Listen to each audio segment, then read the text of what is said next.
Hi hello BR cooking and വ്ളോഗ്സിലേക്ക് എല്ലാവർക്കും വീണ്ടും സ്വാഗതം. നമുക്ക് ഓട്സ് വെച്ചിട്ട് ഒട്ടും മധുരമൊന്നും ഇല്ലാണ്ട് ഈസി ആയിട്ട് ചെയ്യാവുന്ന നല്ലൊരു കേക്ക് ഉണ്ടാക്കിയാലോ. ഇതിൽ നമ്മൾ ഒരു തരി പോലും പഞ്ചസാരയോ ശർക്കരയോ കണ്ടൻസ്ഡ് മിൽക്കോ അങ്ങനെയുള്ള മധുരങ്ങളോ ഒന്നും ചേർക്കണില്ല. അതുപോലെ തന്നെ നെയ്യോ എണ്ണയോ അങ്ങനെയുള്ള ഒന്നും ചേർക്കണമില്ല.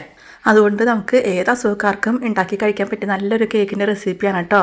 അപ്പോൾ എല്ലാവരും ഇതുപോലെ ഒന്ന് ഉണ്ടാക്കി കഴിച്ച് നോക്കണേ. അതുപോലെ തന്നെ എല്ലാവർക്കും വീഡിയോ ഇഷ്ടമായിട്ടുണ്ടെങ്കിൽ ലൈക്ക് ചെയ്യാനും കമൻറ്റ് ചെയ്യാനും ചാനൽ സബ്സ്ക്രൈബ് ചെയ്യാത്തവരാണെങ്കിൽ സബ്സ്ക്രൈബ് ചെയ്യാനും മറക്കരുത്. അതുപോലെ തന്നെ നിങ്ങളുടെ ഫ്രണ്ട്സിനൊക്കെ ഷെയർ ചെയ്ത് കൊടുക്കണേ. അപ്പോൾ ഇത്രയും ഈസിയായ ഒരു കേക്ക് എങ്ങനെ ഉണ്ടാക്കണേ എന്നുള്ളത് നമുക്കൊന്ന് കണ്ടിട്ട് വരാം. ഇതിനായിട്ട് നമുക്ക് ആദ്യം തന്നെ വേണ്ടത് 1 കപ്പ് ഓട്സ് ആണ്.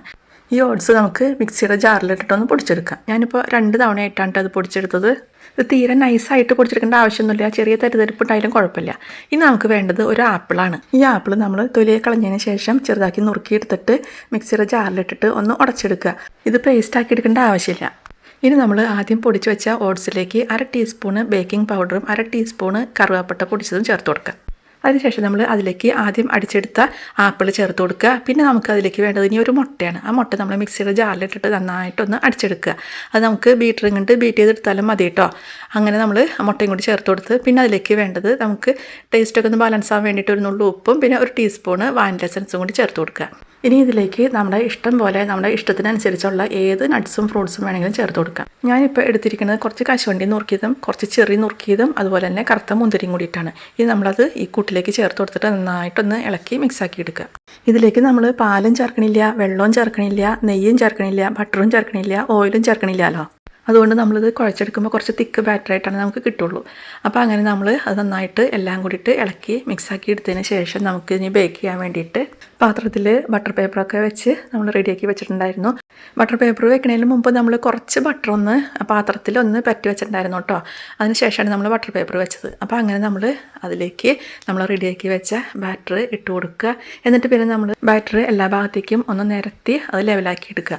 അതിനുശേഷം നമുക്ക് നമ്മുടെ ഇഷ്ടത്തിനനുസരിച്ചുള്ള നട്ട്സോ ഫ്രൂട്ട്സോ ഒക്കെ വെച്ചിട്ട് ഡെക്കറേറ്റ് ചെയ്തെടുക്കാം. അതിനുശേഷം നമുക്ക് ഇന്ന് ബേക്ക് ചെയ്തെടുക്കണം. അതിനായിട്ട് നമ്മൾ ഓവൻ സെറ്റപ്പ് റെഡിയാക്കി വെച്ചിട്ടുണ്ടായിരുന്നു. സാധാരണ നമ്മൾ ചെയ്യണ പോലെ തന്നെ സ്റ്റൗവിലാണ് ചെയ്യുന്നത്. അപ്പോൾ അങ്ങനെ നമ്മൾ ബേക്ക് ചെയ്യാൻ വേണ്ടിയിട്ട് പാത്രത്തിനകത്തേക്ക് വെച്ച് കൊടുക്കുക. ഫ്ലെയിം നന്നായിട്ട് കുറച്ച് വെച്ചിട്ട് വേണം വേവിച്ചെടുക്കാനായിട്ട്. നമ്മൾ സാധാരണ ബേക്ക് ചെയ്യുമ്പോൾ മീഡിയം ഫ്ലെയിമിലാണ് വെക്കാറ്. അതിനേലും താഴെയായിട്ട് നമ്മൾ വെച്ചാൽ മതി. ഒരു 10 മിനിറ്റ് വേവിച്ചെടുത്താൽ മതിയിട്ട്. അപ്പോഴത്തേക്ക് നമുക്കിത് വേവായി കിട്ടും.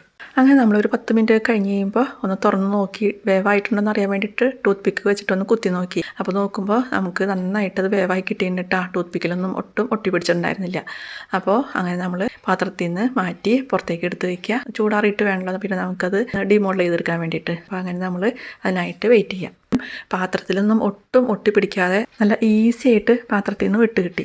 ഈസി ആയിട്ട് നല്ലൊരു കേക്ക് ഉണ്ടാക്കിയില്ലേ. അപ്പോൾ എല്ലാവർക്കും ഇഷ്ടമായില്ലേ വീഡിയോ? ഇത് നമ്മൾ സാധാരണ കേക്ക് ഉണ്ടാക്കുന്ന പോലെ അത്രയ്ക്കും സോഫ്റ്റ് അല്ല, കുറച്ച് കട്ടി ഉണ്ടായിരിക്കും കേട്ടോ. ഏത് അസുഖക്കാർക്കും കഴിക്കാൻ പറ്റിയ നല്ലൊരു കേക്കല്ലേ. ഇതുപോലൊരു കേക്ക് അധികാരം കഴിച്ചിട്ടുണ്ടാവില്ല. നമുക്ക് ഡയറ്റൊക്കെ നോക്കുന്നവർക്കാണെന്നുണ്ടെങ്കിൽ ഇങ്ങനെയൊക്കെ ഉണ്ടാക്കി കഴിച്ചാൽ അതും ഈസിയാണ്. അപ്പോൾ എല്ലാവരും ഒരു തവണയെങ്കിലും ഇതുപോലെ ഒന്ന് ഉണ്ടാക്കി കഴിച്ച് നോക്കണേ. അപ്പോൾ നമുക്ക് ഇനിയും ഇതുപോലെ ഈസി ആയതും വെറൈറ്റി ആയിട്ടുള്ള പുതിയ ഓരോ റെസിപ്പികളായിട്ട് വീണ്ടും കാണാം. താങ്ക്